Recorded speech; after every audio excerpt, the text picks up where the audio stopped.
the king, the king, the king of the Jews.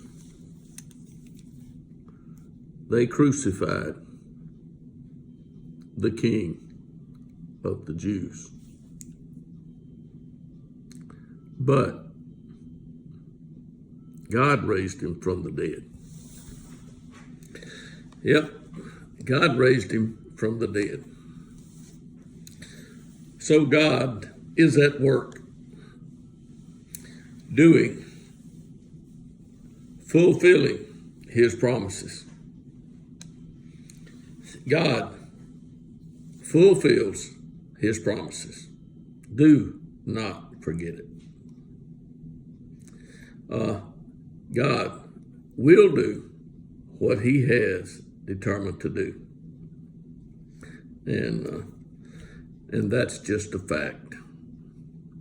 I mean, in the last video, I was talking about Noah. God instructed Noah to build the ark. And Noah did according to what God instructed him to do. That's what Noah did. Noah was the righteous man of his day. The only one God said, Noah, you are it. That's what God said. And God said, I will. And God did. And Noah did all that God willed him to do. There was another man later after Noah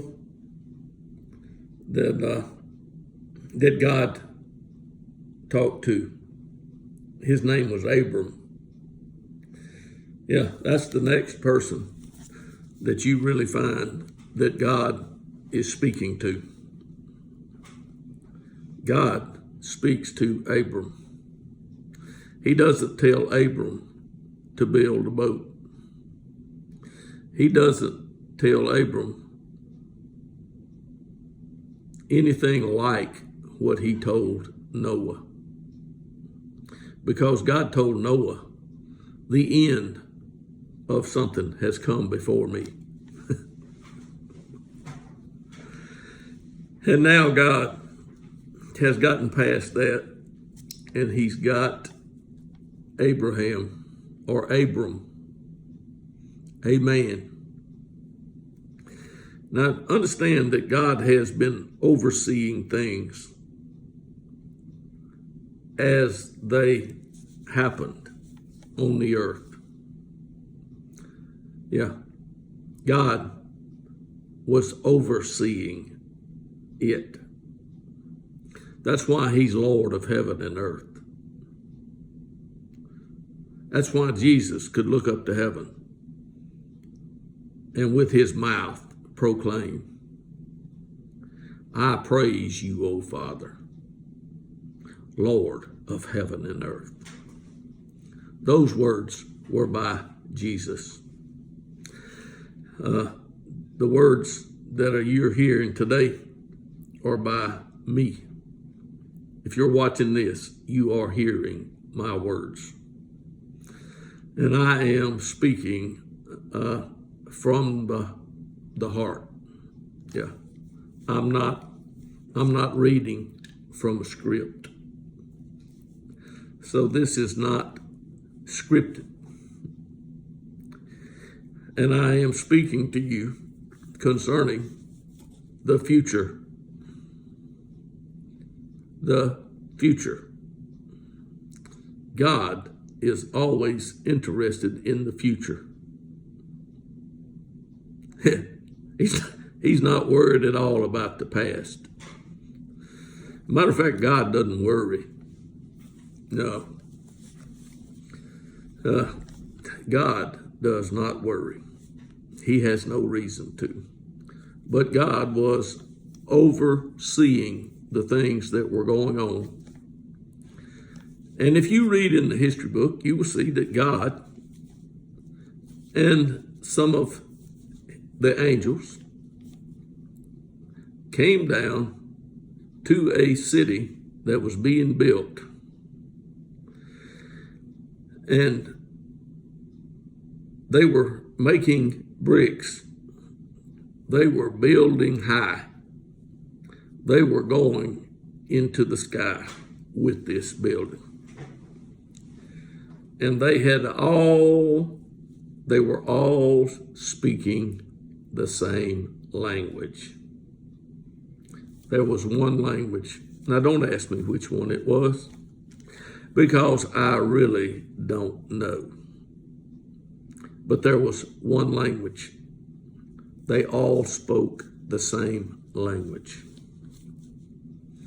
And I imagine that they all had the same skin color. I really do. Now, you can imagine whatever you want. I can only tell you what I imagine. And I imagine that God came down with some mighty ones, and God told the mighty ones, this is what is going to be done. They won't have the same language tomorrow, because today I make some changes. And God did make some changes. He made some magnificent changes. And he didn't ask anyone, you know, what they thought. The angels that were with God, they didn't question God. And things changed. God distributed. In other words, God moved at least 2 people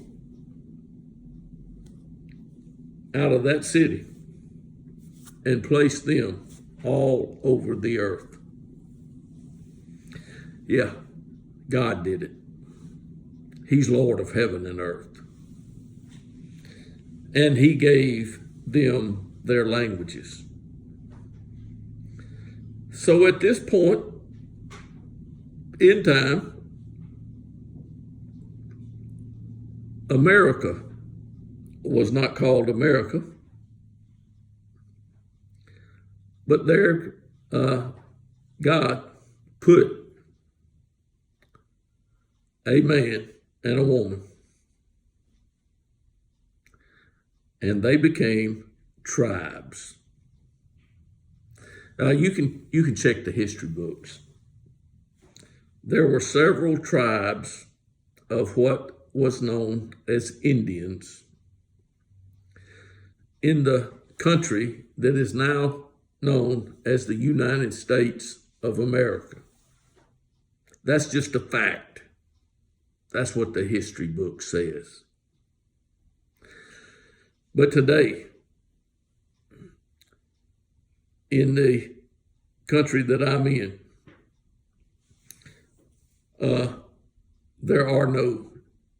there may be some Indian chiefs. I'm not going to say there's not, because I'm sure I would be wrong. And those chiefs were something. But there's going to be a king. And the king rules a kingdom. God in heaven is Lord of heaven and earth. And he has determined what he's going to do, you know, with the earth and on the earth. And he fixed it by himself. That means without assistance. God has appointed the times and the epochs. I am in my Father's house because God wanted me in my Father's house. Now, in order for me to be in my Father's house, I had to follow some instructions. I really did. And Jesus was born. He grew up and he was crucified and raised from the dead. But his mother knew that that was not going to be the end of the story. Because Gabriel explained some things to the little girl or the young girl. I'm sure she wasn't, a little girl. She wasn't a real big girl, but she was a nice girl. Yeah. Mary was a nice girl. And she gave birth to what will be the King. That was God's firstborn. Yeah, that was God's firstborn. There's been a lot born since then. And they will be, if they have done the will of God, blessed forever. Yep, that's a fact.